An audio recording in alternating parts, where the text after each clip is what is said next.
Brian, we're back at it. It's been, how long has it been? A year or two since we were teaching real estate classes. Yep, there's a lot that has happened and a lot of growth. That So that is yeah, it's for been a while. that's for sure. Well, we're going to jump right into it today, and in our real estate podcast here, we're starting all the way back from the beginning. So let's talk about how to get started in real estate as if you are just interested and want to get into it. This is basically you want to become a real estate agent. Yeah, I love it. The interesting thing about it, knowing what I know now, if I were to go back, there'd be a whole lot of different, like a lot of different things that I would do. One thing I can say from my experience, especially, is networking is key. I mean, the whole reason why we got into this business was the people that we knew. We had to pay for those people as well, right? So we paid for mentorship, we paid for coaching, and we started meeting some really, really amazing people that ended up teaching us a lot of amazing things. But going back, especially getting into the real estate world, I didn't know this, but you can intern at brokers, like brokerages. You can go to like a Keller Williams, you can go to Remax, Compass. You can find brokerages that need the help. And I talked to this one guy who he started out as a transactional coordinator, and they were paying for him to go and get his license. So while he was in classes getting his license, he was actually doing the business as well and learning from people that were in the business, doing the business, and daily doing the things that he would ultimately be doing on his own. Well, I think that's true in any sort of profession. Apprenticing or doing an apprenticeship or an internship is the key to really figuring out what's happening. But going back even one step, you absolutely have to have your license to do real estate. You could be an investor without your real estate license, but what we're talking about here on this show is being a real estate agent. It doesn't mean that you can't do investing. In fact, it's more advantageous when you have your real estate license because you're going to save yourself part of that commission ultimately, and you're going to get access to a lot of resources. But Yeah. do you agree that you just don't want to go take the test? You want to go to one of the schools that are out there, and there's a lot of them. I know we have a friend who does I Love Real Estate, which is an absolute incredible real estate school that you can take the course and go through, and they prep you for the test. Yeah. Art Patuzzi with I Love Real Estate School. I actually went to that class. My wife and myself, we actually took that course. And he does a phenomenal job teaching agents, new agents, how to start getting into the testing phase, how to understand how to read that test. I mean, what's crazy is the test itself is set up for you to fail. Like they try to trick you, okay, because that's how they make money, is for you to retake the test. So there's a lot of great courses that are out there. Definitely becoming a real estate agent, you've got to be licensed. There's no way, around about it. And then you've got to be licensed in the state that you're going to be working in. And these are all kind of like, yeah, I say this now, like it's a no-brainer. Like these are most obvious things, but some people want to get into real estate without a license. Just doesn't work. Even so, investors now in certain states, Illinois, for example, since I spent a lot of time there, you can't wholesale a transaction without a license.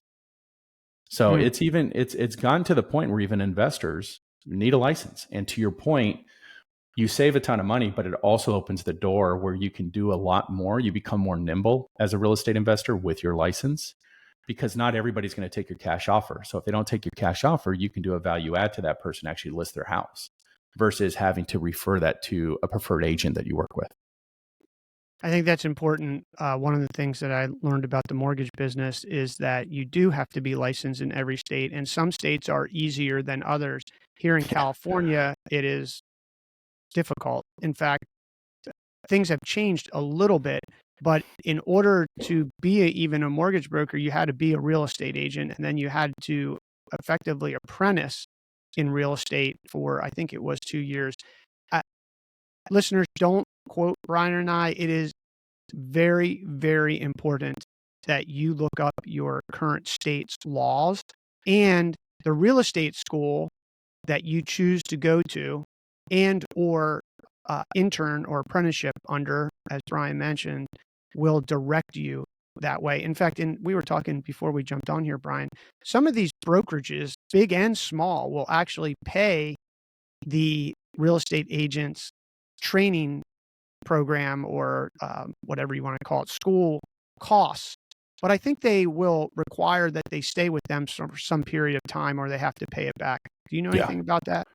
Yeah, a lot of times if they're going to pay for you to be there, either they'll take it from commissions that you're going to be doing, or they require like a signed contract. A lot of times we call them exclusivity agreements that you'll be working with that brokerage for a certain amount of time.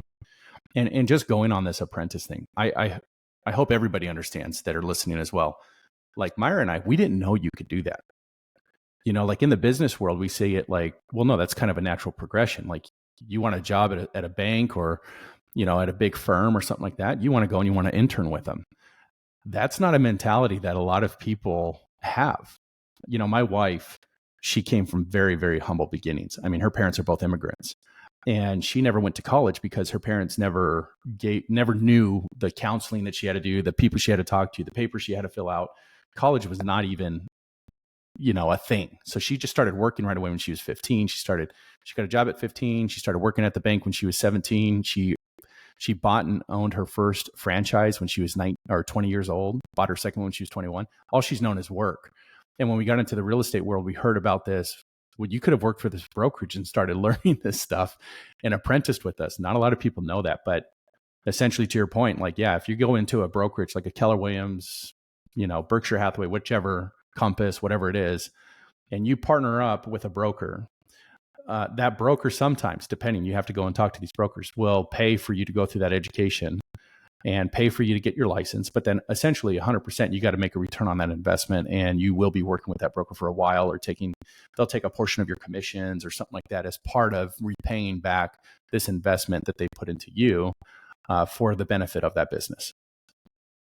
So I think that's a wrap for today, Brian. Just summarizing, you want to get into real estate, you want to be an agent, even if you want to be an investor, like you mentioned in Illinois, you're going to have to probably get your real estate license if you want to do wholesaling. So either which way, get your real estate license, join an educational program, look to intern under some sort of brokerage, big or small, and that's going to get you started. In the next episode, Brian, we're going to cover how to decide whether you want to be a buyer's agent or a seller's agent.